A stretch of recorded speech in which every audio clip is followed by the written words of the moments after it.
Price Lord. வானத்திலும் பூமியிலும் சகல அதிகாரமுடைய ஆண்டவராய் இயேசு கிறிஸ்து உங்கள் அனைவரையும் ஆசீர்வதிப்பாராக. உலகத்தில் உள்ள பல நாடுகளை, அமெரிக்கா, யூகே போன்ற பல நாடுகளை கிறிஸ்துவ நாடுகள் அப்படின்னு சொல்கிறத நம்ம கேட்டிருக்கோம். உண்மையாகவே அவைகளெல்லாம் கிறிஸ்துவ நாடுகளா? இல்லை தேர்தலில் நிற்கக்கூடிய வேட்பாளர்கள் பல பேர் ஆண்டவர் எங்களை தேர்தலில் நிற்க சொன்னார் அப்படின்னு சொல்கிறதும், இந்த தேசத்தை எனக்கு ஆண்டவர் கொடுப்பேன் அப்படின்னு சொன்னார்னு சொல்கிறதும், என்னை ஆண்டவர் எம்எல்ஏவாகவோ எம்பியாகவோ அல்லது முதலமைச்சராகவோ அதிபராகவோ ஆக்குவேன் என்று ஆண்டவர் சொன்னார்னு சொல்கிறாங்களே, அதெல்லாம் உண்மைதானா? வாங்க பைபிளில் என்ன போட்டிருக்குன்றதை நம்ம பார்ப்போம். முதலாவது, இந்த பூமியில் இயேசு கிறிஸ்துவின் போதையின்படி ஒரு நாட்டை கிறிஸ்துவ நாடாக உருவாக்க முடியுமா அப்படின்னு கேட்டால் முடியவே முடியாது. காரணம், ஒரு நாட்டை உருவாக்கும் போது அதுக்கு ஒரு எல்லையை நம்ம உருவாக்குறோம். அது மட்டும் இல்லாமல் இது என் மக்கள், என் மொழி, இது என் பூமி, இது என்னோட நாடு அப்படின்னு சொல்லி ஒரு பிரிவினையின் அடிப்படையில் தான் ஒரு நாடே உருவாகுது. ஆனால் பைபிளில் யூதன் என்றும் கிரேக்கன் என்றும் எந்த ஏற்றத்தாழ்வும் இல்லை, அனைவரும் கிறிஸ்துவுக்குள் ஒன்றாக இருக்காங்க அப்படின்னு சொல்லும்போது, நாம் இந்தியன் என்றோ பாகிஸ்தானி என்றோ ரஷ்யன் என்றோ அமெரிக்கன் என்றோ எந்த விதமான வேறுபாடும் பார்க்க முடியாது. எல்லையில் ஒரு நாட்டிலிருந்து உள்ளே வரும்போது அவங்கள தடுத்தாவே இந்த வசனத்தின் அடிப்படையில் அது கிறிஸ்துவம் இல்லைன்னு ஆயிடுது. அது மட்டும் இல்லை, கிறிஸ்துவின் உபதேசத்தின்படி நாம் ஒரு இராணுவத்தை கட்டமைக்க முடியாது.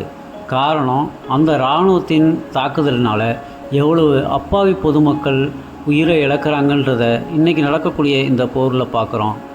நம்ம எந்த உயிரையும் கொலை பண்ணக்கூடாது, அது பெரிய பாவமாக ஆண்டவராக இயேசு கிறிஸ்து நமக்கு சொல்லியிருக்காரு.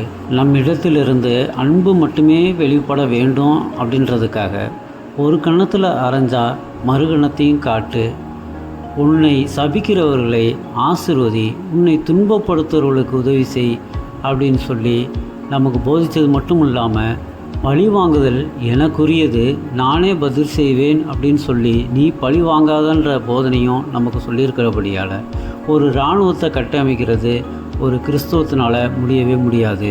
ஆண்டவராகிய இயேசு கிறிஸ்துவம் என்னுடைய ராஜ்யம் இந்த உலகத்துக்குரியது இல்லை அப்படின்னு சொல்லியிருக்கிறபடியால் நாமும் இந்த உலகத்தில் இருக்கக்கூடிய நாடு, எல்லை, மொழி, இனம் அப்படின்லாம் பாகுபாடு பார்க்காம அனைத்து மக்கள் மீதும் அன்பு கூற வேண்டும் அப்படின்றது தான் நமக்கு கொடுக்கப்பட்ட கட்டளை.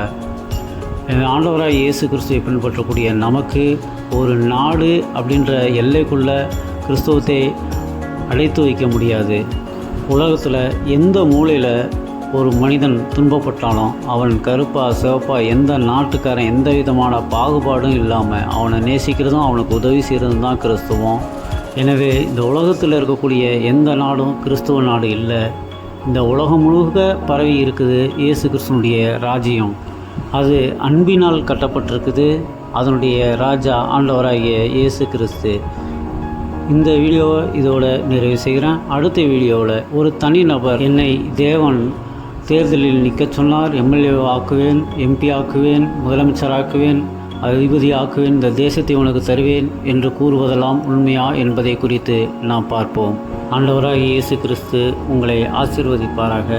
ஆமென்.